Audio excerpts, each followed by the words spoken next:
El comedor de mi vieja casa en el centro de Puebla aún olía levemente a cera y lavanda, aunque el pastel de carne enfriándose sobre la mesa cargaba un peso más profundo. El reloj de pared tic-tacaba detrás del hombro de Amalia, su ritmo constante recordándome que el tiempo avanza. Ya sea que reparemos o rompamos algo. Amalia estaba sentada frente a mí, el cabello recogido en un moño alto, perlas adornando su cuello.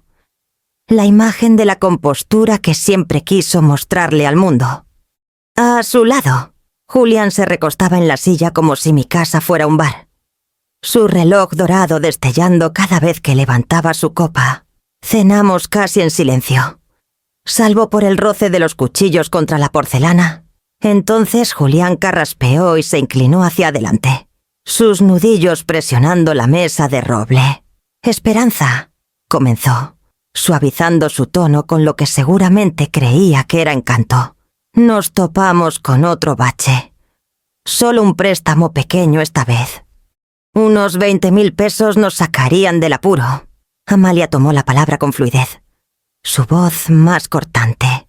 «Mamá, es solo algo temporal. Julián tiene contactos en Guadalajara que están cerrando algo grande. Solo necesitamos un respiro». Dejé el tenedor con cuidado. El golpe del metal contra la vajilla más fuerte de lo que esperaba. «Amalia, tienes 43 años. Julián, 45. A esta edad, el respiro no viene de préstamos, sino de hacerse responsables». Su sonrisa titubeó. «Si papá estuviera vivo», dijo en voz baja, girando su anillo, «nos ayudaría». Esa flecha dio en el blanco. Fernando siempre fue el generoso, el hombre que vendió su coche antiguo para pagar la maestría de Amalia, quien dejó que ella gastara dinero más rápido de lo que terminaba sus carreras. Respiré hondo, estabilizando mi voz. «Si tu padre estuviera aquí, te diría lo mismo que yo». «Basta». Julián se movió incómodo, pero no dijo nada.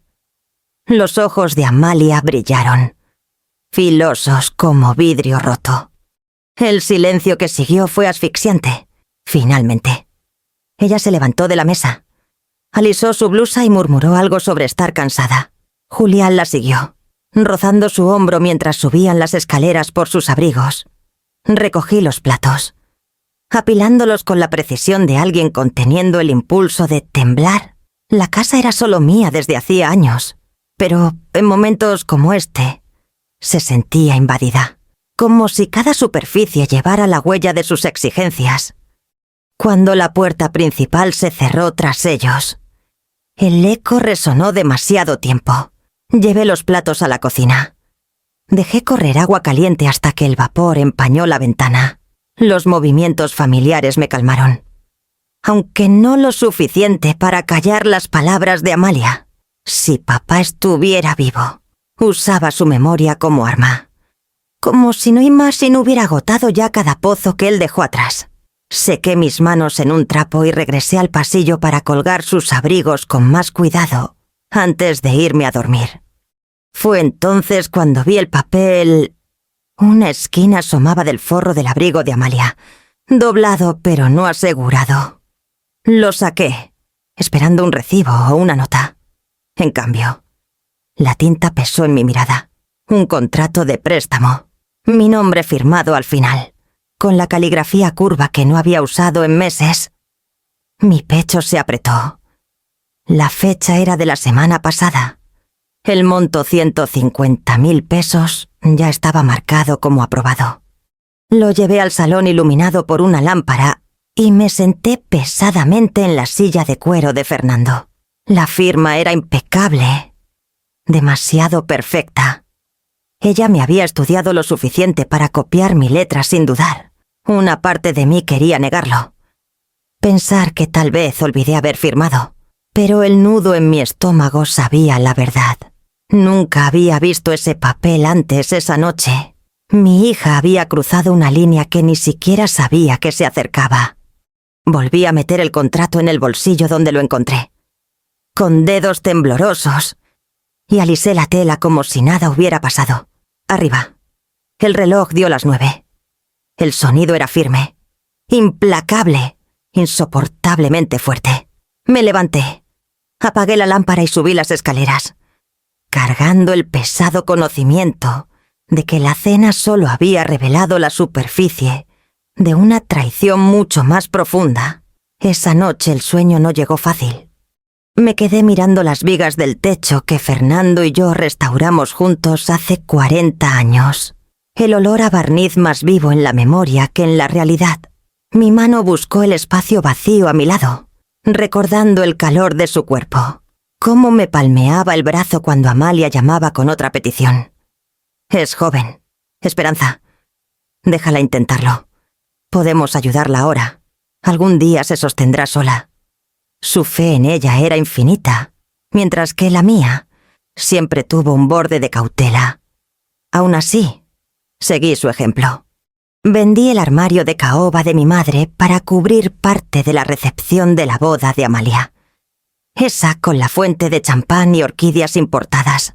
Más tarde, vendí la colección de fonógrafos antiguos de Fernando cuando el primer negocio de Julián colapsó. Fernando dijo: «Solo son muebles. Amor, construirán algo mejor con esto». Nunca lo hicieron. Todavía veo a los cargadores llevándose ese aparador de nogal, sus leones tallados mirándome como si supieran que estaba traicionando un legado por las ilusiones de mi hija. La casa ahora se siente enorme cuando me levanto en la noche. El crujido de las escaleras es mi único compañero. A veces hablo en voz alta, aunque solo las rosas en el alféizar escuchan. Han sido mi compañía desde la muerte de Fernando, flores rojas y blancas que cuido desde tallos frágiles, enraizándolas en frascos de vidrio hasta que son lo bastante fuertes para la tierra. Cada una es una promesa que me hice. La vida aún puede crecer. Incluso de un esqueje. Amalia nunca las notó. Cuando visitaba, sus ojos iban directo a la bandeja de plata en el comedor o al mueble de licores que Fernando trajo de Italia. Heredó su porte la altura, los ojos claros, la postura imponente, pero no su paciencia.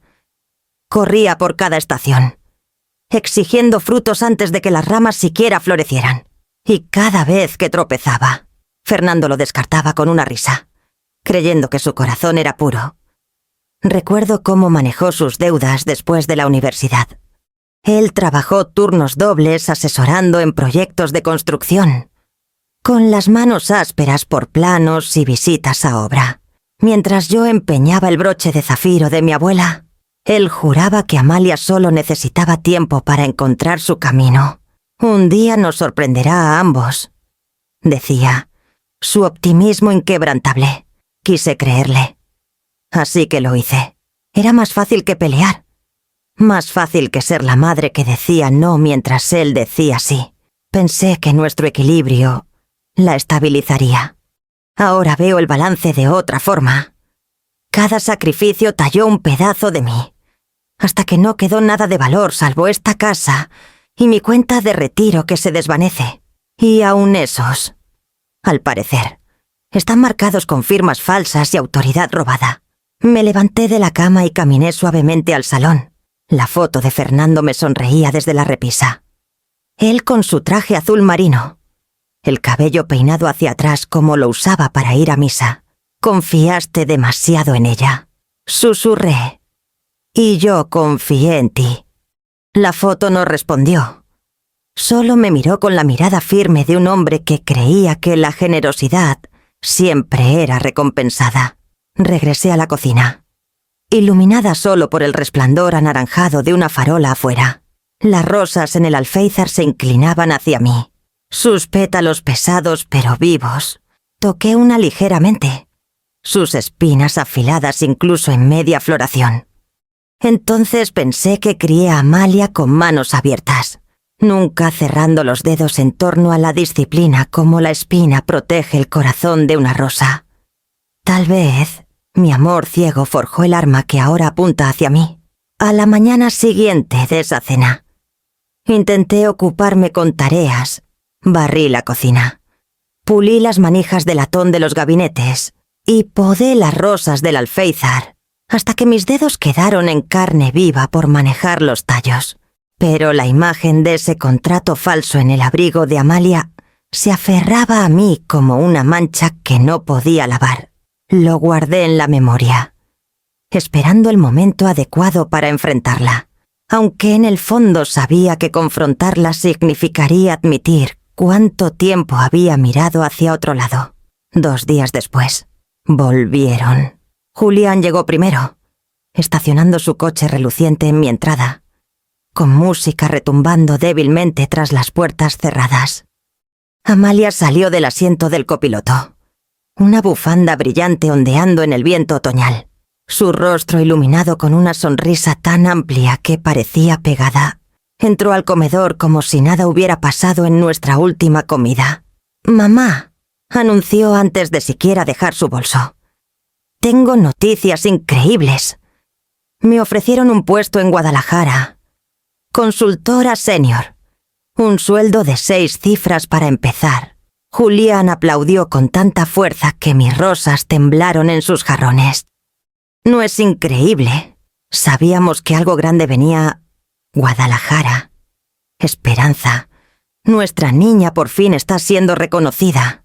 Los ojos de Amalia se desviaron brevemente hacia él antes de volver a mí. Toda la escena tenía el ritmo de una obra de teatro. Cada línea entregada como si la hubieran ensayado en el camino.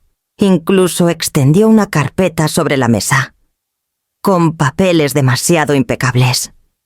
La tinta demasiado fresca. El membrete llevaba el nombre de una empresa que vagamente reconocí de noticias. Pero las cifras del sueldo en negritas parecían exageradas. Como una promesa hecha más para deslumbrar que para informar, pasé el dedo ligeramente por el borde de la página. «¿Y cuándo empieza esto?», pregunté. Mi voz era calma, pero por dentro sentía la misma inquietud que cuando Fernando me convencía de desprenderme de otra reliquia. El instinto de que algo valioso estaba siendo tomado sin mi pleno consentimiento. «Inmediatamente», dijo Amalia, con voz firme, aunque su mano giraba la pulsera de perlas en su muñeca. «Tendremos que mudarnos». «Claro, pero nos dieron un generoso apoyo para la reubicación. Solo necesitamos cubrir algunos gastos temporales hasta que los cheques empiecen a llegar». Julián se inclinó hacia adelante, los codos sobre mi roble pulido. «Es una oportunidad única en la vida. Esperanza. Solo un pequeño puente financiero. 2 o 3 meses como máximo. Y luego nosotros te ayudaremos a ti». Estudié sus rostros, buscando grietas en la máscara. El entusiasmo de Julián era demasiado ruidoso. Como un hombre vendiendo un coche usado. La sonrisa de Amalia titubeó cuando pensó que no la miraba. Y una sombra cruzó sus facciones: preocupación, cálculo, tal vez miedo. El contrato falso ardía en mi memoria. Si ya había recurrido a firmar mi nombre para préstamos, ¿por qué debería creer que este trabajo milagroso era real? Doblé los papeles con cuidado. Los deslicé de vuelta en la carpeta y la empujé hacia ella. «Suena impresionante», dije con calma. «Pero hasta que estén realmente establecidos, no puedo extenderme más». Los ojos de Amalia brillaron, aunque rápidamente alisó su expresión. Los labios apretados en una sonrisa frágil. Julián abrió la boca para discutir, pero lo pensó mejor al captar mi mirada. El silencio que siguió fue más pesado que cualquier palabra que pudiéramos haber intercambiado. Amalia guardó la carpeta en su bolso con cuidado deliberado, como si los papeles fueran de cristal frágil. Me besó la mejilla con una frialdad que me heló más que la corriente que se colaba por la ventana, y salió al coche otra vez, con Julián siguiéndola. Desde la puerta vi su coche alejarse por la calle, sus voces apenas audibles incluso con las ventanas cerradas, aún actuando para ellos mismos tanto como para mí. ¿Por qué su historia sonaba como una obra ensayada en lugar de la verdad el sábado siguiente? Amalia insistió en organizar un asado para celebrar en mi patio trasero. Dijo que era para marcar su nuevo trabajo, aunque sospechaba que era otra actuación, una oportunidad para convencerme a mí y a los vecinos de que su éxito era real. Julián trajo bolsas de carne marinada, alardeando de departamentos en Guadalajara que ni siquiera habían visitado, mientras Amalia arreglaba flores en frascos de vidrio como si esto fuera una fiesta de revista. Me moví entre ellos en silencio, poniendo platos, sirviendo té helado, ofreciendo nada más que la mínima aprobación. No quería pelear, no frente a los vecinos asomados por las rejas, curiosos por las risas que salían de mi patio. Aún así, mi pecho dolía de inquietud. El aire olía a carbón y romero, pero bajo eso había algo ácido que no podía nombrar. Mientras las brasas se encendían, entré a buscar servilletas desde la ventana de la cocina. Vi a Amalia sola cerca de la mesa del patio. Sus movimientos deliberados, precisos. Miró por encima del hombro una vez. Luego deslizó algo pequeño y oscuro en la boca de mi mochila de lona que descansaba en la silla. El gesto fue rápido, casi ensayado, y cuando volvió a ordenar los condimentos, su rostro era la imagen de una alegría despreocupada. Mi corazón latió con fuerza contra mis costillas. Me quedé congelada, las servilletas flojas en mi mano, hasta que ella gritó: «Mamá, ¿dónde está el relish?». Su tono era brillante, demasiado brillante, del tipo que oculta intenciones. Cuando regresé afuera, ella era toda sonrisas, poniendo un plato en las manos de Julián y riendo demasiado fuerte por uno de sus chistes burdos. Mi mochila descansaba inocentemente detrás de su silla, con el cierre ligeramente abierto. Dejé las servilletas. Forcé mi boca a curvarse en una sonrisa cortés y serví limonada como si nada estuviera mal. Más tarde, cuando Amalia se excusó para buscar un suéter arriba, me escabullí al salón. Mis pasos eran silenciosos en la alfombra gastada mientras levantaba la mochila. Pesaba más de lo usual. Aunque nada sobresalía, la llevé conmigo por las escaleras, deteniéndome cuando una tabla crujió bajo mis pies. Su risa flotaba desde el patio, constante y fuerte, asegurándome que no había notado nada. En la penumbra del pasillo del dormitorio, abrí la mochila. Entre mis guantes de jardinería y mi libreta había un pequeño bulto envuelto en papel oscuro. Parecía zumbar con peligro, aunque no me atreví a abrirlo. En cambio, lo llevé al cuarto de Amalia. Empujé la puerta y caminé directo al tocador. El cajón superior tenía medias y bufandas. El del medio, calcetines y camisas dobladas. Deslicé el bulto en el segundo cajón, enterrándolo bajo la tela hasta que desapareció. Cerré el cajón con suavidad. Alisé el cubrecama de su cama y me quedé un momento en silencio. Mis manos temblaban, no de debilidad, sino por la claridad de lo que había visto. Amalia había escondido algo en mis pertenencias, segura de que no lo notaría. Ahora era suyo otra vez, descansando en su propio cajón, esperando a ser descubierto no por mí, sino por quien viniera a buscarlo. Bajé las escaleras, el aroma de la carne asada alcanzándome antes de ver el resplandor de la parrilla. Amalia levantó su copa cuando salí, su sonrisa brillando en el crepúsculo como si nada hubiera pasado entre nosotras. Levanté mi propia copa en respuesta, aunque en mi mente la pregunta ardía más caliente que las brasas detrás de ella. ¿Qué podría estar escondiendo mi propia hija en mi mochila? El aire de la noche apenas se había enfriado lo suficiente para hacer las llamas confortables cuando el sonido cortó el ambiente. Sirenas, cada vez más fuertes, más cercanas. Las conversaciones se detuvieron. La mano de Julián se congeló a medio gesto, con la espátula en el aire. Amalia dejó su copa con una calma cuidadosamente medida, aunque vi un destello de anticipación cruzar sus ojos. En pocos momentos, Luces rojas y azules bañaron mis setos, bailando contra las paredes de madera de mi vieja casa colonial. 3 patrullas se detuvieron en la acera, las puertas abriéndose casi al unísono. Los vecinos comenzaron a salir, atraídos por la curiosidad. La señora Ramírez de al lado se envolvió más en su chal y se asomó por la reja, con los ojos bien abiertos. Los niños del callejón pedaleaban sus bicicletas hasta la esquina, sus voces cargadas de preguntas que estaban demasiado emocionados para susurrar.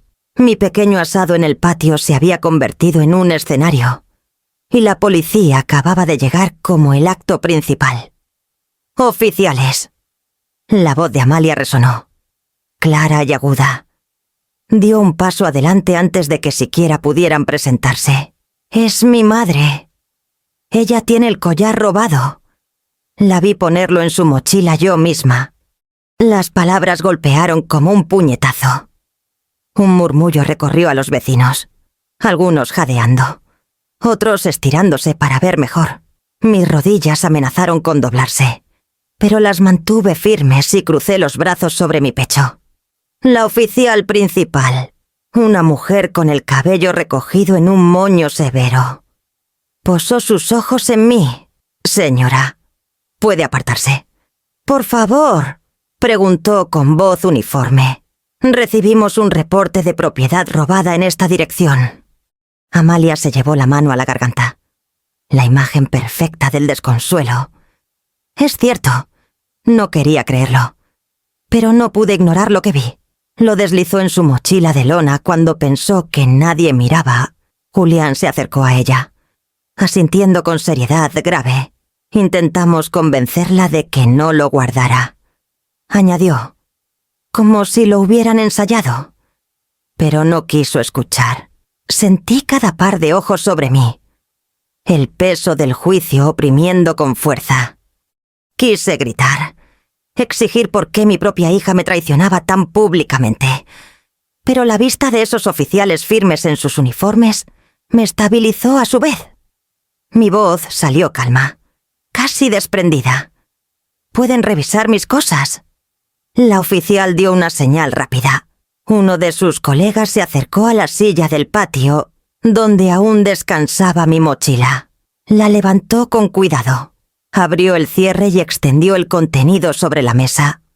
Guantes de jardinería, mi libreta, algunos recibos de la ferretería, objetos cotidianos de una vida tranquila, sin collar. El silencio que siguió fue denso. Los ojos de Julián se desviaron hacia Amalia, cuyo rostro se había puesto pálido bajo la luz del porche. Ella presionó su pañuelo contra los labios, fingiendo sorpresa. Estaba ahí. Insistió, con voz temblorosa de indignación calculada. Debe haberlo escondido en otro lugar. Siempre fue astuta así. La oficial me miró de nuevo, su expresión ilegible.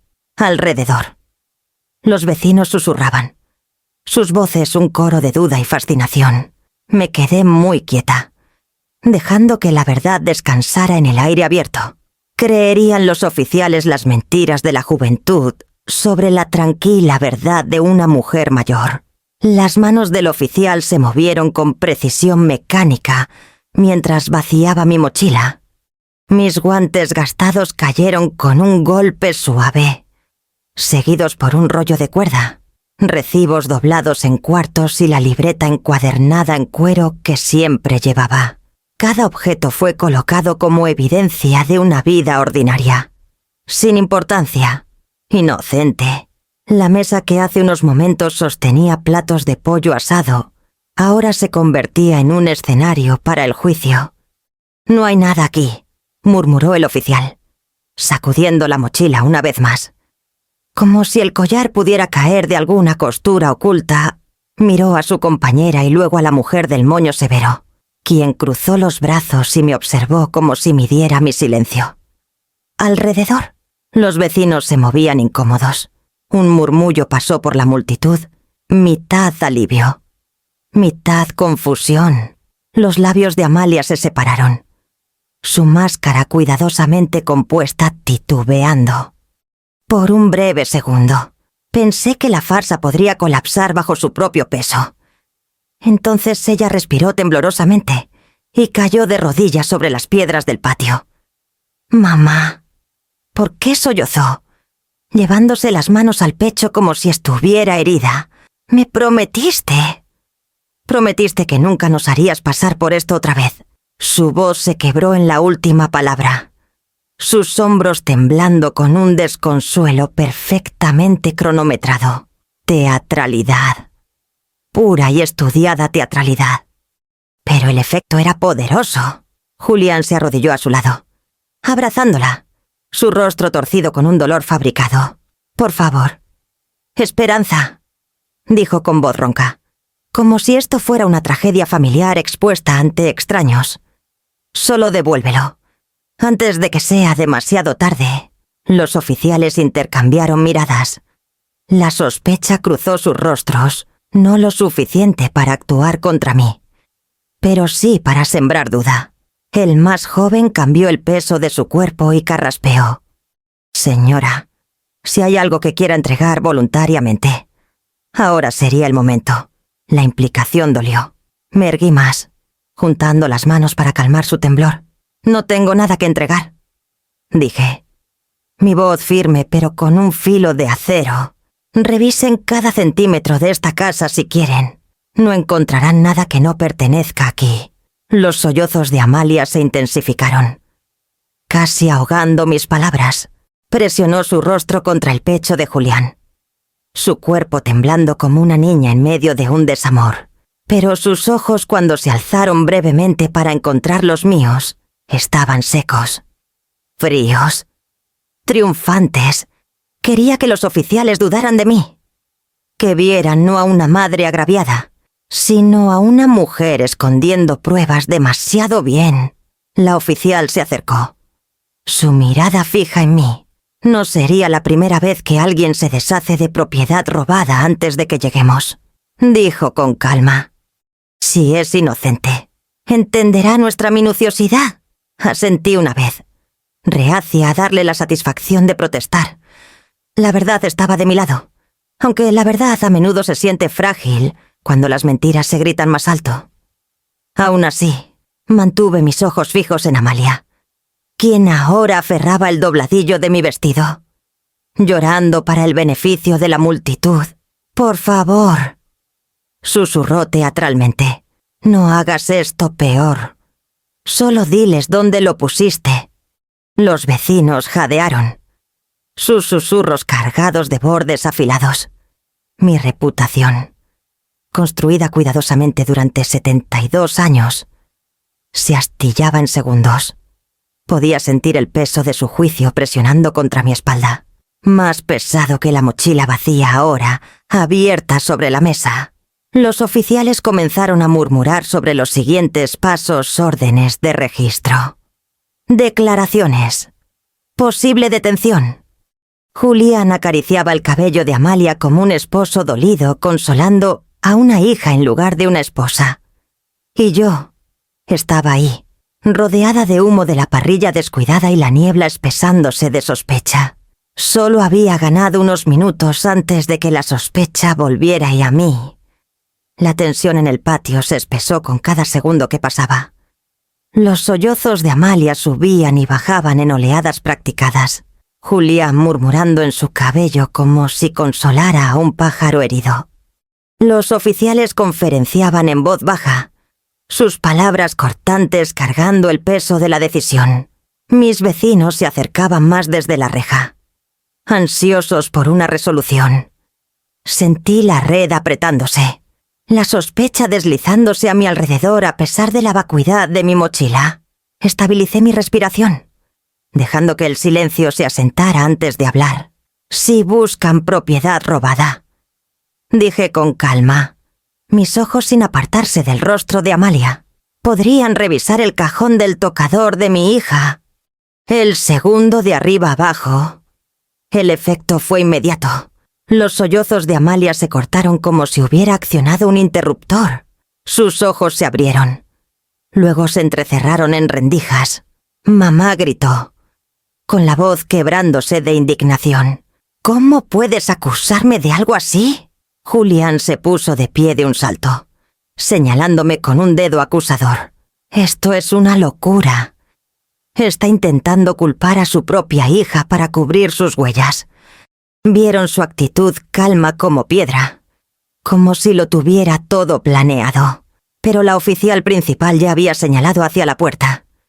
Necesitaremos confirmar, dijo secamente.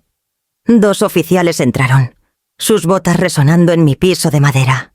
Crucé los brazos, manteniendo mi mirada fija en Amalia, quien se había puesto pálida bajo la luz del porche. Se movió en el agarre de Julián, su cuerpo rígido, su actuación agrietada. Los minutos se alargaron. Cada tic del reloj desde dentro de la casa golpeaba en mi pecho. Luego, los pasos regresaron, pesados y deliberados. El oficial Martínez salió, sosteniendo una bolsa de evidencia transparente en alto. Dentro, envuelto en papel oscuro arrugado, había un collar que captaba cada destello de la luz del porche, una cascada de diamantes, inconfundiblemente caro. La multitud jadeó. Amalia retrocedió tambaleándose, su mano volando a su boca en un gesto casi demasiado perfecto. «No», susurró, sacudiendo la cabeza violentamente. «Ella lo puso ahí. Debe haberlo hecho». Entró a mi cuarto. Siempre está fisgoneando. Odia a Julián. Nos odia a ambos. Julián aprovechó la acusación, su voz retumbando con furia justiciera. «Ahí está, ven, ella lo planeó. Es astuta. Calculadora. ¿Creen que una mujer de 72 años no puede planear algo así? Mírenla. Quería humillar a su propia hija, pero los oficiales ya se ponían guantes, examinando el papel de seda. La oficial principal lo sostuvo con cuidado, inclinándolo bajo la luz. «Las huellas están frescas», dijo. «Pronto sabremos de quién son». Amalia se lanzó hacia adelante. «Claro que son mías. Lo toqué cuando ella me lo dio». Me dijo que lo escondiera. Luego cambió de opinión para atraparme.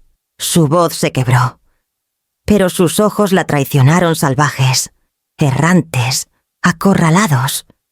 No dije nada. Las palabras eran innecesarias ahora. La verdad yacía desnuda en esa bolsa de evidencia, más brillante que los diamantes mismos. Me quedé quieta, con las manos cruzadas, mientras los murmullos de mis vecinos pasaban de la duda al shock. Rostros que hace momentos me medían con sospecha, ahora se giraban hacia Amalia con incredulidad. La furia de Julián se desvaneció en silencio, sus argumentos colapsando bajo el peso de lo que los oficiales sostenían. El pecho de Amalia subía y bajaba, su compostura practicada desaparecida. Por primera vez, no parecía una hija agraviada, sino una niña ya atrapada con la mano en el frasco. Desesperada por torcer la culpa, la oficial selló la bolsa y habló por su radio, solicitando más unidades. Amalia gimió algo ininteligible y se aferró a la manga de Julián, sus nudillos blancos. Él la acercó, pero sus ojos traicionaban miedo, saltando entre ella y las luces parpadeantes que ahora se multiplicaban en la calle. El collar brillaba desde su prisión de plástico, un testimonio silencioso de una traición más profunda que cualquier mentira dicha esa noche. ¿Por qué estaba mi hija dispuesta a arriesgar la cárcel para enterrarme viva? Las luces del porche arrojaban sombras largas mientras los oficiales se acercaban a Amalia. Uno la tomó del brazo, leyéndole sus derechos en una voz que sonaba más fuerte que las sirenas. Ella se retorció, intentó resistirse, su voz subiendo a un tono agudo. «No entienden. Esto es un error. Ella me tendió una trampa. Siempre ha estado celosa de mí toda mi vida». Las esposas metálicas se cerraron alrededor de sus muñecas. Un sonido agudo y final. Julián se lanzó hacia adelante, pero otro oficial lo bloqueó con una mano firme en el pecho. «Retroceda, señor. Te arrepentirás de esto», escupió Julián, sus ojos quemándome. «Es mi esposa. y pagarás por humillarla así. No me moví. No podía. Mis pies estaban clavados en las piedras del patio, mis brazos cruzados sobre el pecho. Lo único que me mantenía erguida. Los murmullos de la multitud crecieron, vecinos susurrando entre sí, sus palabras flotando en el aire fresco de la noche. Algunos me miraban con lástima, otros aún con sospecha, pero todos los ojos seguían a Amalia mientras la llevaban hacia la patrulla, su pulsera de perlas destellando bajo las luces rojas intermitentes. Ella giró la cabeza una vez, atrapando mi mirada. No había súplica en sus ojos, ni un destello de reconocimiento filial, solo rabia, fría y ardiente. Como si yo hubiera cometido la traición. Sentí algo dentro de mí romperse ante esa mirada. Algo más antiguo que sus mentiras, más antiguo que el collar. Los oficiales la guiaron al asiento trasero. Julián gritando tras ellos.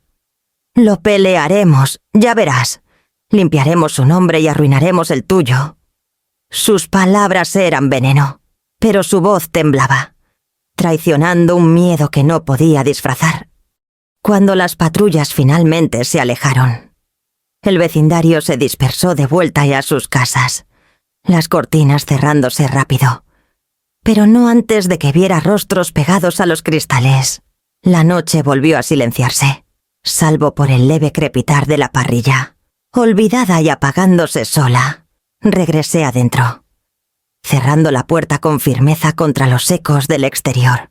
La cocina estaba oscura, salvo por la lámpara sobre el fregadero. Me senté pesadamente en la mesa, mis manos apoyadas contra la superficie fría. Durante años, había mantenido este espacio cálido con comidas, con risas, con la presencia constante de Fernando. Esa noche se sentía como la casa de un extraño. La bolsa de evidencia se había ido con los oficiales, pero aún podía ver el brillo del collar quemado en mi mente. Amalia lo había colocado en mi mochila como si hubiera estado ensayando la traición durante meses. Pensé en el contrato falso que encontré, en cómo su historia sobre el trabajo en Guadalajara sonaba como líneas memorizadas para una obra, pedazo a pedazo. Sus intenciones se ensamblaban en una forma que no quería reconocer. Había criado a Amalia para creer que todas las puertas debían abrirse para ella, incluso si tenía que forzar la cerradura, o había elegido este camino sola. Atraída por sombras que nunca vi, tracé el grano de la mesa de roble con la yema del dedo, tratando de estabilizar mi respiración. La casa estaba demasiado silenciosa, del tipo que oprime el pecho hasta que sientes que podría aplastarte. El dolor creció dentro de mí, no solo por la hija que se llevaban esposada, sino por los años que desperdicié, creyendo que aún podía cambiar. Pensé en Fernando otra vez, su voz pidiéndome paciencia, dándole tiempo a Amalia, si hubiera vivido para ver esta noche. ¿Su fe en ella habría sobrevivido? ¿O también lo habría roto a él? El reloj marcaba constantemente hacia la medianoche. Me senté en el silencio, mirando la silla vacía que Amalia dejó atrás, y sentí la verdad hueca echar raíces. Mi hija me había convertido en su enemiga. ¿Nació esta traición de la desesperación? ¿O de algo mucho más oscuro? 2 días después del arresto de Amalia, un detective llegó a mi puerta con una carpeta bajo el brazo. Fue cortés, pero breve, como suelen ser los hombres de uniforme cuando la verdad que traen es más pesada que las palabras que usan. Nos sentamos en la mesa de la cocina, el mismo lugar donde Amalia alguna vez me pidió préstamos, la misma mesa donde Fernando y yo firmamos cheques que no debimos. Extendió los documentos frente a mí, páginas ordenadas en pilas. «Señora Vargas», comenzó, su tono firme. Queríamos que viera el panorama completo. El collar fue solo una pieza, pero hay más que debe saber. Tomé mis lentes de lectura del mostrador y me los puse, preparándome. La primera pila era de registros bancarios, estados de cuenta con retiros que no reconocía, pagos a lugares donde nunca estuve. Señaló secciones resaltadas. Su hija acumuló deudas importantes por apuestas. Casinos en Tijuana, plataformas de apuestas en línea, incluso juegos clandestinos locales. Estimamos pérdidas de más de 800,000 pesos. El número me hizo retroceder. Mi aliento atrapado. ¿800,000 pesos?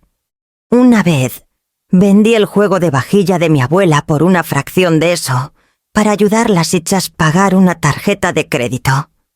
Y ahora había dilapidado una fortuna como si el dinero fuera arena, escapándose entre sus dedos. El detective movió la pila, revelando la siguiente... Estas cuentas están vinculadas a su esposo, Julián. Varias eran negocios fantasma. LLCs fraudulentas creadas para canalizar dinero. Transferencias, movimientos de cables, facturas falsas. Él estaba más metido que ella. La sonrisa engreída de Julián en mi mesa destelló en mi mente. Su confianza, sus promesas suaves. Ahora estaba claro que no alardeaba de riqueza. Vivía de ilusiones y robos. Pero el detective no había terminado.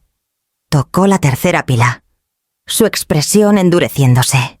Esta es la parte que la involucra directamente. Me incliné más, escaneando los documentos. Al principio, las líneas se difuminaban demasiados números, demasiadas fechas.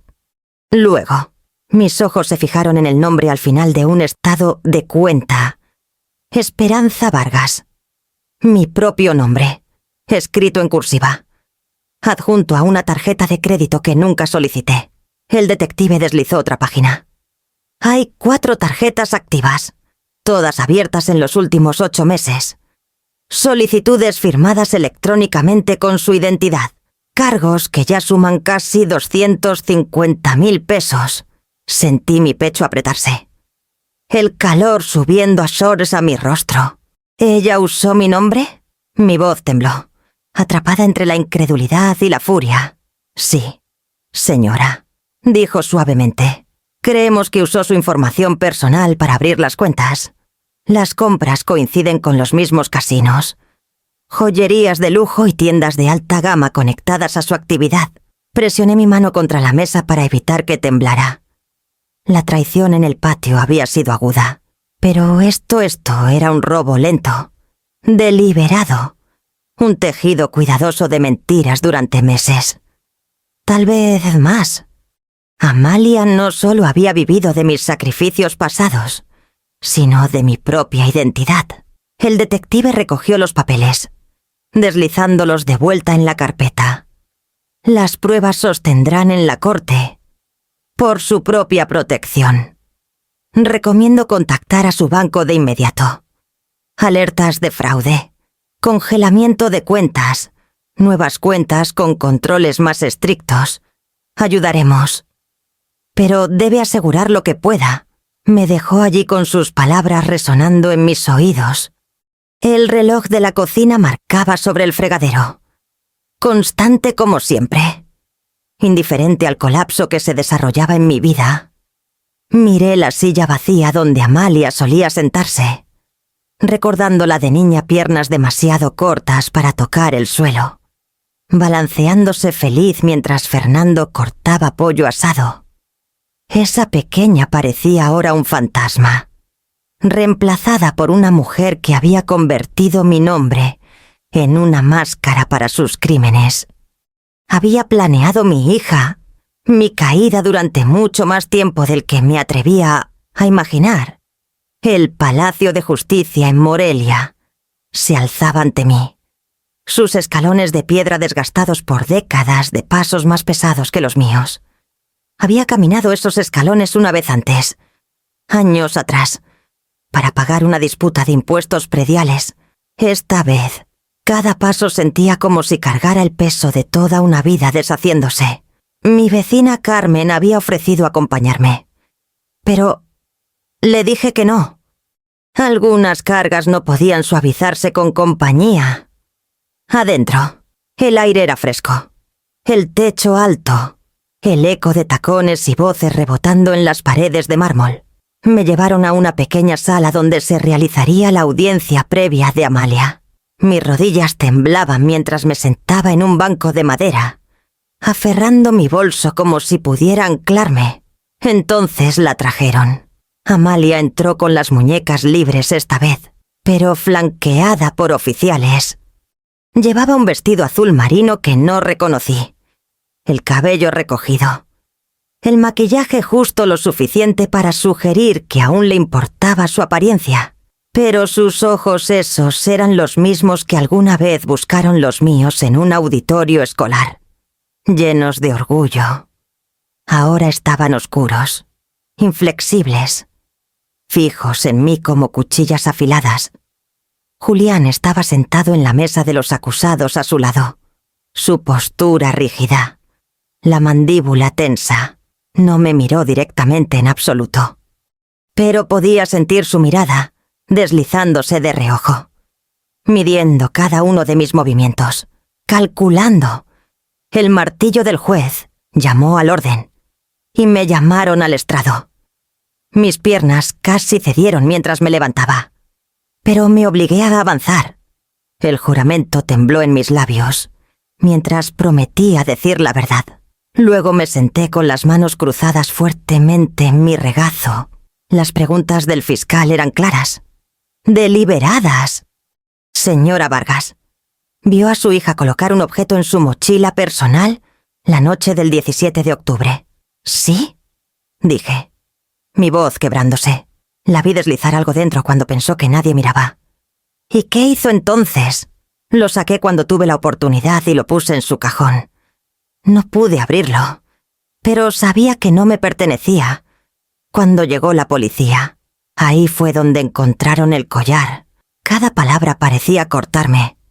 Decirlas en voz alta era admitir no solo su crimen, sino mi papel en descubrirlo. Mi voz vaciló, pero me mantuve firme, con los ojos fijos en el grano de la madera del estrado, en lugar del rostro de Amalia. Cuando llegó el turno de la defensa, el abogado de Amalia se levantó con suavidad. Un hombre en traje oscuro con una voz como acero pulido. Señora Vargas, dijo, ¿no es cierto que durante mucho tiempo ha resentido las necesidades de su hija, que ha quejado de sus peticiones de ayuda? La he ayudado muchas veces, respondí en voz baja. Tal vez demasiadas. Se inclinó más cerca, y no sería conveniente. Entonces, culparla a ella. Decir que ella puso el collar cuando, de hecho, fue usted quien lo colocó. Por primera vez, levanté los ojos y lo miré. Conveniente, susurré. No, fue devastador. Amalia se movió en su silla, sus ojos fijos en los míos, el odio quemando entre nosotras. Recordé cuando era niña con las rodillas raspadas, llorando en mis brazos. Esa memoria chocó violentamente con la mujer que me miraba ahora, retándome a flaquear. El martillo golpeó de nuevo, llamando al orden.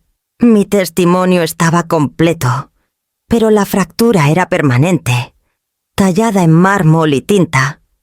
Mientras bajaba del estrado, sentí el abismo ensancharse, la brecha entre madre e hija más profunda de lo que cualquier sala de tribunal podía medir. ¿Revelaría un tribunal la verdad? ¿O solo profundizaría las grietas en mi familia?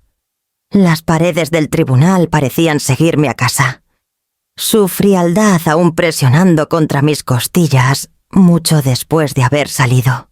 Esa noche me senté en el salón, la lámpara proyectando un círculo de luz tenue, y dejé que el silencio me tragara. La mirada de Amalia estaba grabada en mi memoria, filosa como vidrio. El odio en sus ojos persistía, pero detrás había algo más antiguo. Pensé en su infancia, esos primeros años cuando su ambición la hacía inquieta. Nunca estaba satisfecha con el segundo lugar en el concurso de ortografía del pueblo. Cuando quedó en segundo puesto, Rompió la cinta en pedazos antes de que llegáramos al coche. Debería haber sido mío, siseó entre lágrimas. Tomé su mano, diciéndole que habría otras oportunidades, pero su furia ardía más fuerte que su pena. Su hermano mayor, Gabriel, había sido el más gentil. Compartía juguetes sin que se lo pidieran. Esperaba pacientemente su turno. Y cuando la enfermedad llegó por él, la llevó con una fuerza silenciosa. Fernando y yo vertimos cada recurso que teníamos en tratamientos, en estancias hospitalarias, en oraciones susurradas en pasillos estériles. Amalia tenía 12 años entonces, observando desde los márgenes mientras la atención, el dinero y el tiempo se desviaban hacia su hermano. Recuerdo que una noche cerró de un portazo la puerta de su cuarto, gritando: «Les importa más él que yo incluso ahora». El eco de esas palabras corta profundo. No estaba equivocada al sentirse descuidada. ¿Cómo podíamos dividirnos equitativamente cuando la vida de Gabriel pendía de un hilo? Pero tal vez, al atenderlo a él, la privé de algo que desesperadamente necesitaba la certeza de que ella también importaba. Cuando Gabriel falleció a los 16, nuestro hogar se convirtió en un lugar de sombras. Fernando se refugió en el trabajo, y yo me aferré a Amalia como mi salvavidas. Dejé que sus caprichos dictaran demasiado ropa nueva cuando lo exigía, clubes y clases interminables, colegiaturas para programas que rara vez terminaba. Me dije que era una compensación, que darle más sanaría los años en que se sintió menos. Pero la generosidad puede malcriar tanto como el descuido puede herir.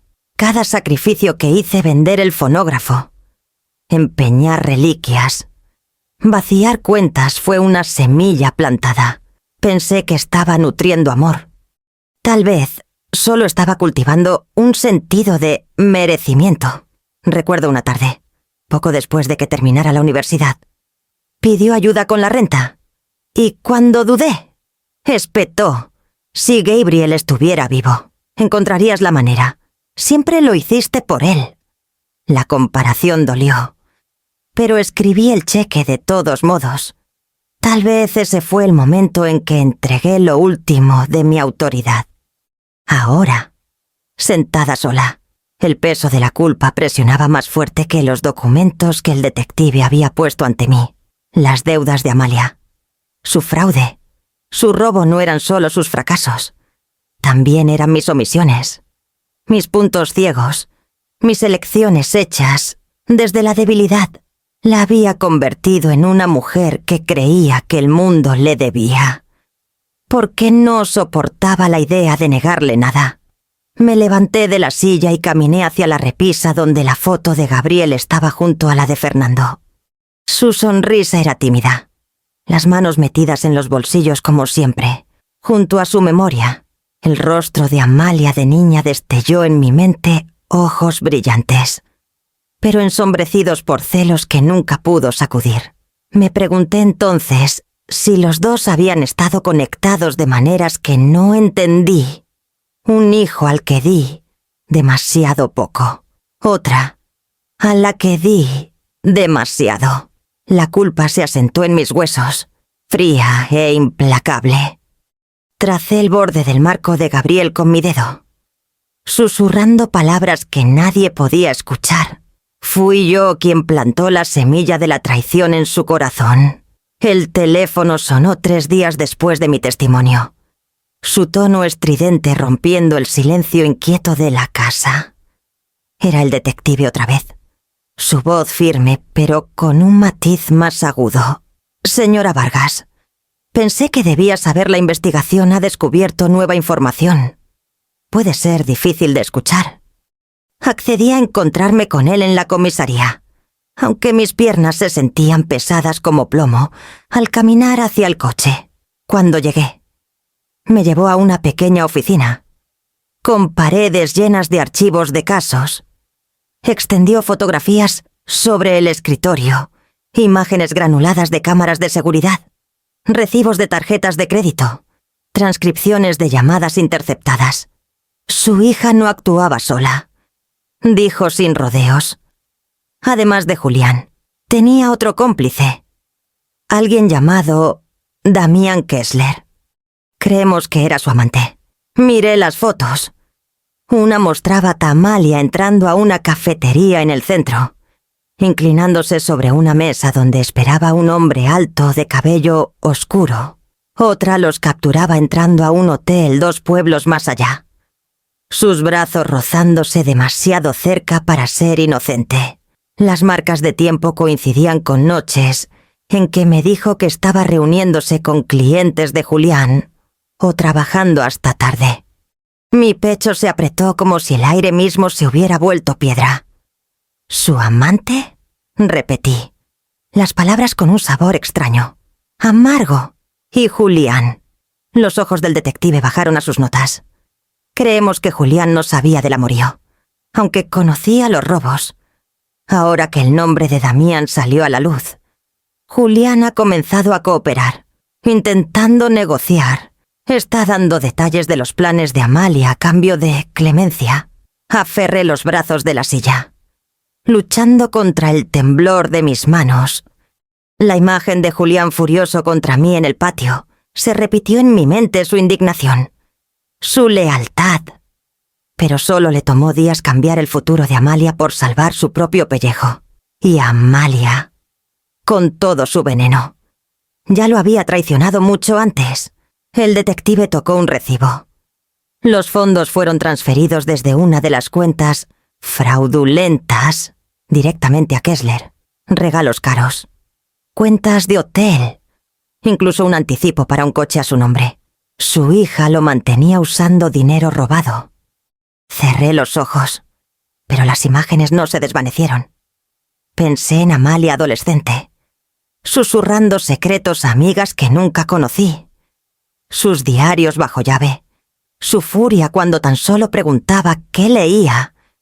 Siempre había escondido partes de sí misma, pero nunca imaginé que fuera capaz de construir una vida paralela completa, un amante, un cómplice en el crimen, un confidente que reemplazó el papel que alguna vez tuve. Señora Vargas, dijo el detective con suavidad, sé que es mucho, pero merece la verdad. El testimonio de Julián probablemente sellará el destino de Amalia en la corte.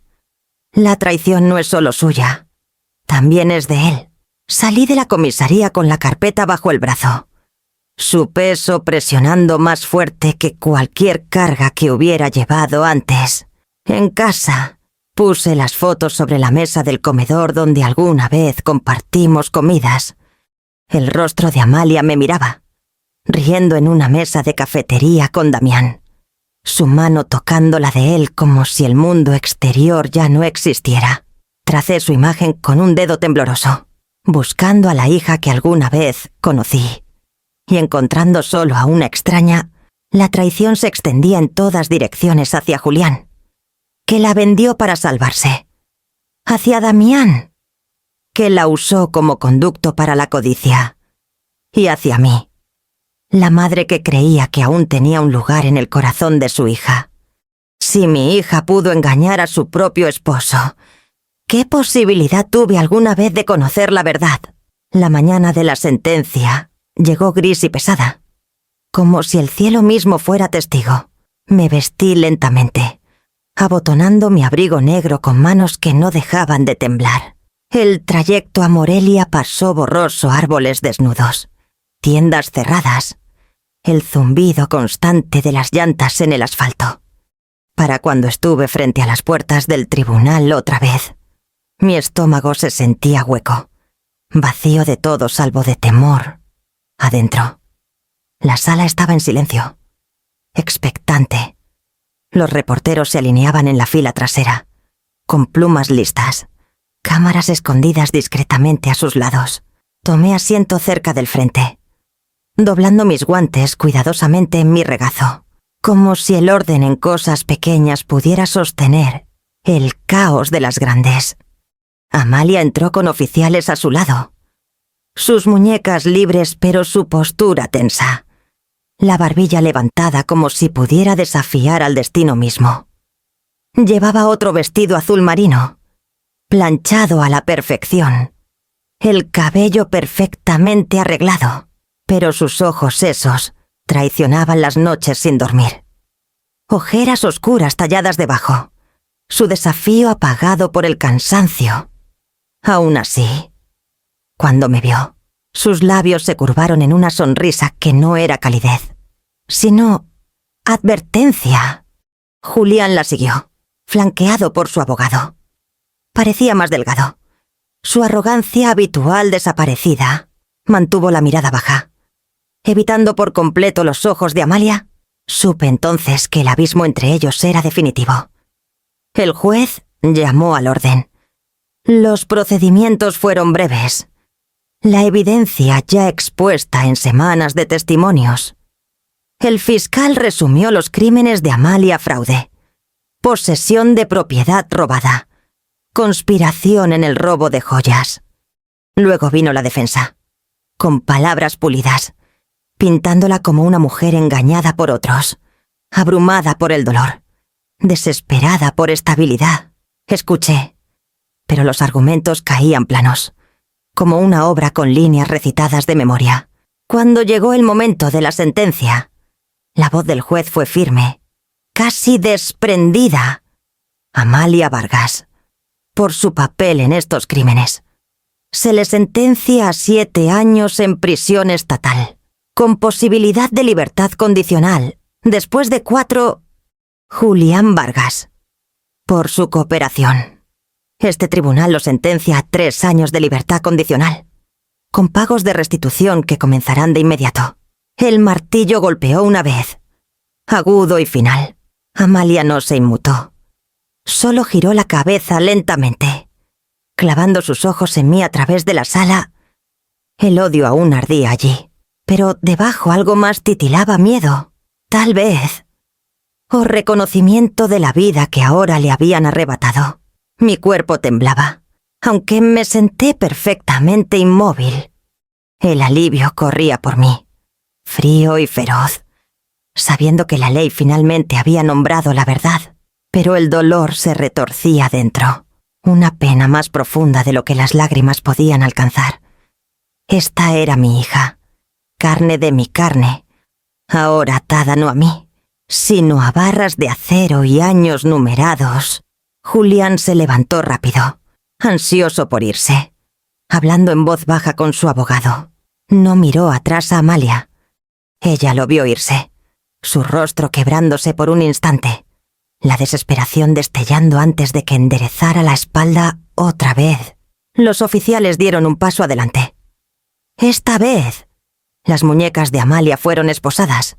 El clic metálico resonando en la sala. Caminó sin resistencia, sus tacones golpeando el suelo. Cada paso un tambor que sellaba la distancia entre nosotras. Quise gritar su nombre, exigirle que me dijera por qué, pero las palabras se atascaron en mi garganta, cuando las puertas se cerraron tras ella. El silencio se extendió como un sudario. Presioné mis guantes contra mi pecho. Mi corazón latiendo contra ellos. Alivio, pena, culpa se enredaban hasta que no podía distinguir uno del otro. ¿Podría alguna vez aprender a vivir sin las cadenas de la sombra de su traición? La casa se sentía diferente después de la sentencia, aunque ningún mueble se había movido, ninguna cortina cambiado. El silencio era más pesado, como si las paredes mismas cargaran vergüenza. Cada habitación resonaba con recuerdos que ya no soportaba recorrer sin sentir el peso de la traición oprimiendo mis hombros. Comencé a empacar lentamente, empezando con las cosas fáciles: colchas dobladas cuidadosamente en cajas, platos envueltos en periódico. Pero con los días me encontré atrapada en lugares que no esperaba. En el comedor, tracé mis dedos por la mesa donde Amalia practicaba tablas de multiplicar, donde Fernando y yo cortábamos pasteles de cumpleaños, donde no hace mucho me senté frente a detectives mientras me mostraban las pruebas de sus crímenes. Las rayas en la madera eran pequeñas cicatrices de una familia que ya no existía. Arriba, abrí el closet del antiguo cuarto de Amalia. El aire aún olía levemente a su perfume. Aunque no vivía aquí desde hacía décadas, quedaban algunos objetos olvidados, un par de zapatillas de ballet que se negó a usar después de su primer recital, cuadernos con garabatos en los márgenes, un suéter desvaído que pidió una Navidad. Los empaqué en una caja sin ceremonia. Aunque mis manos temblaban, cada objeto era un fragmento de una niña que alguna vez fue enteramente mía, antes de que la vida y las elecciones la convirtieran en alguien irreconocible. Subí al ático después, el polvo girando en rayos de luz. Las herramientas viejas de Fernando yacían ordenadas en una esquina, intactas desde su muerte. Las envolví con cuidado, susurrando una disculpa como si él pudiera escuchar. No podía quedármelas. No ahora. Cada pedazo de esta casa estaba atado a recuerdos que se habían vuelto demasiado pesados. Una tarde, mientras llevaba una caja de libros al porche, Carmen apareció en la reja. Caminaba lentamente, su bastón golpeando las piedras, pero sus ojos eran tan agudos como siempre. «Realmente lo estás haciendo», dijo, mirando más allá de mí a las pilas de cajas cerca de la puerta. «Tengo que hacerlo», respondí, dejando la caja con un suspiro. «Esta casa está demasiado llena de fantasmas. No puedo respirar aquí». Carmen asintió, sus labios apretándose. «A veces, irse es la única forma de seguir viviendo. Has cargado suficiente. Es hora de que te cargues a ti misma». Sus palabras golpearon más profundo de lo que esperaba. Me senté a su lado en la banca del porche, el sol de la tarde proyectando sombras largas en el patio. Ella puso su mano suavemente sobre la mía. «Empieza de nuevo. Esperanza. Tienes 72 años. Sí, pero eso no es un final. Puede ser un comienzo. Si lo permites». Pensé en las rosas que había cuidado. Esquejes que crecieron en frascos hasta enraizarse. Florecieron porque las moví de tierra que las ahogaba a tierra que les daba espacio. Tal vez yo necesitaba lo mismo. Esa noche, me paré en el umbral de mi dormitorio. Mirando el pasillo lleno de fotos familiares, saqué la foto de Amalia de su marco, deslizándola en un cajón en lugar de una caja. No estaba lista para guardarla aún, pero no podía soportar que su sonrisa me mirara desde la pared. La agente inmobiliaria vino la semana siguiente. Caminó rápidamente por las habitaciones, tomando notas sobre los metros cuadrados y el estado del tejado. La seguí en silencio, cada clic de su pluma como un clavo sellando el ataúd de la vida que construí aquí. Cuando se fue, me senté en el salón vacío, el eco de sus tacones desvaneciéndose. La decisión estaba tomada. La casa se iría. Miré las paredes desnudas, las cajas apiladas ordenadamente contra ellas. Cada rincón susurraba el nombre de Amalia, pero ya no tenía la fuerza para escuchar. ¿A dónde va una mujer de 72 años a plantar nuevas raíces el día que dejé Puebla? El aire era fresco y húmedo, del tipo que se pese a la piel como una despedida. Observé desde el asiento del copiloto del camión de mudanza cómo mi casa se desvanecía en el retrovisor, sus ventanas sin reflejar ya ni las risas ni el dolor que alguna vez contuvieron. Cuando desapareció tras una curva, no lloré. Las lágrimas ya se habían gastado en largas noches sin dormir. Mi nuevo hogar esperaba en Puerto Vallarta, un departamento modesto cerca de la costa. Desde la ventana de mi dormitorio podía vislumbrar el océano, gris e inquieto, las olas golpeando las rocas como un latido constante. El aire salado entraba por la ventana abierta, picante y sanador a la vez. Por primera vez en años, sentí algo más que confinamiento, sentí posibilidad. El departamento era pequeño, no más de lo que necesitaba. Una cocina ordenada, una esquina iluminada por el sol donde puse mi escritorio, y un balcón estrecho donde coloqué la primera de mis rosas en macetas. Parecían frágiles contra el viento del mar, pero sabía que se adaptarían. Las rosas siempre lo hacen. Con paciencia. No pasó mucho antes de que me aventurara al centro comunitario, a unas calles de distancia. Un volante pegado en la puerta anunciaba reuniones semanales para personas mayores, clubes de lectura, clases de arte, grupos de caminata. Dudé al principio, preguntándome si pertenecías a algún lugar ya, pero adentro. Encontré un círculo de rostros curtidos por el tiempo y suavizados por historias compartidas.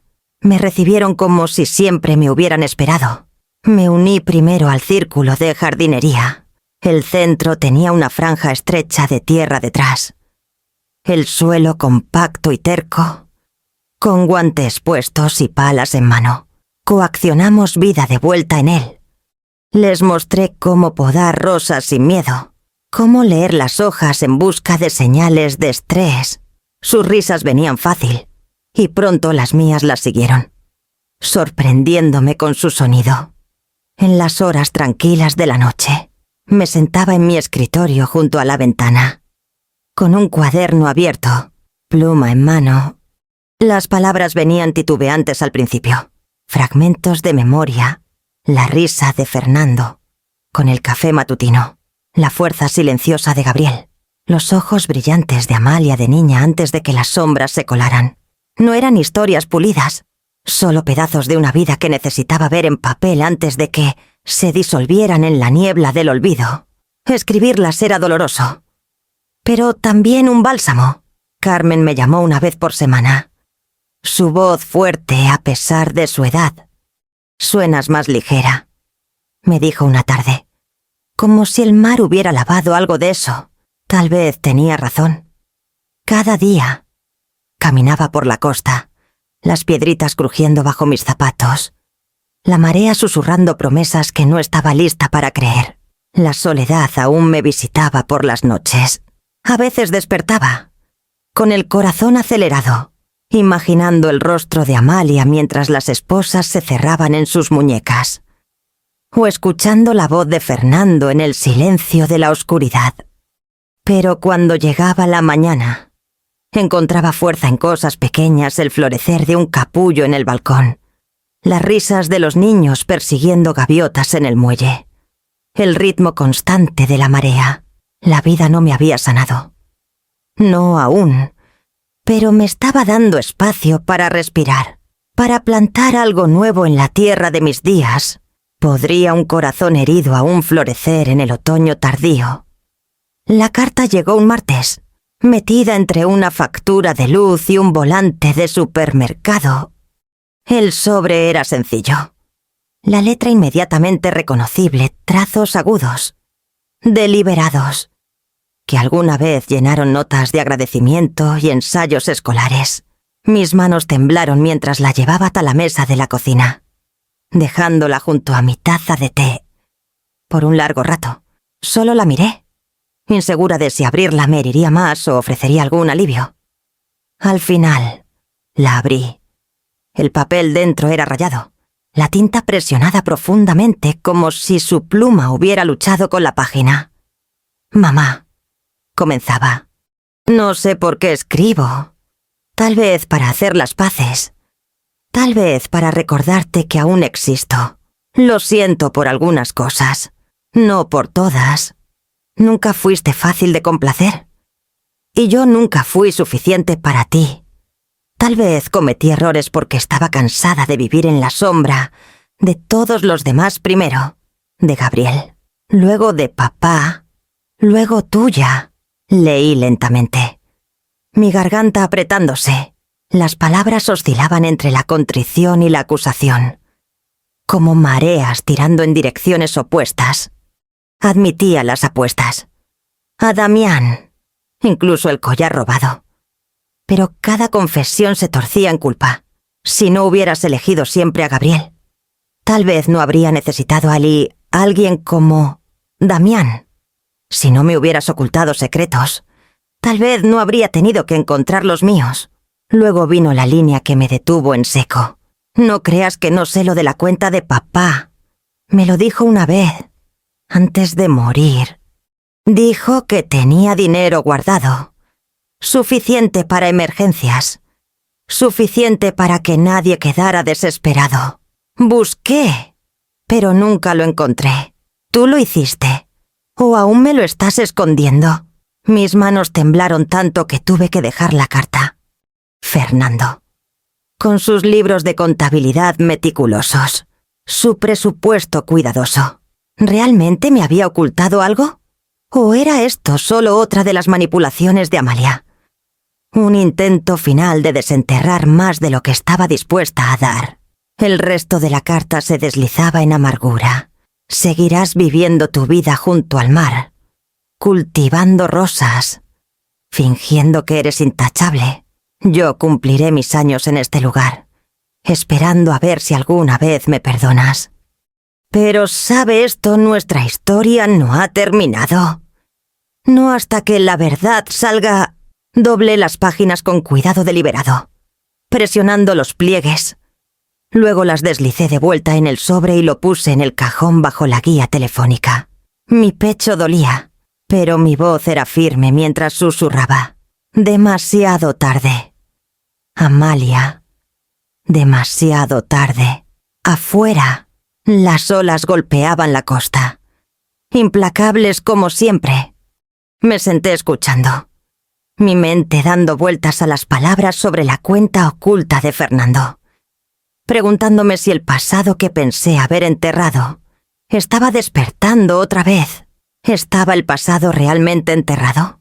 ¿O mi hija me había dejado una última tormenta que enfrentar? La luz de la mañana se derramaba en mi pequeño departamento. Suave y dorada, trayendo consigo el aroma salado del océano. Me había acostumbrado a su ritmo las olas que rompían contra las rocas abajo, las gaviotas que gritaban arriba, el leve zumbido de los barcos pesqueros saliendo antes del amanecer.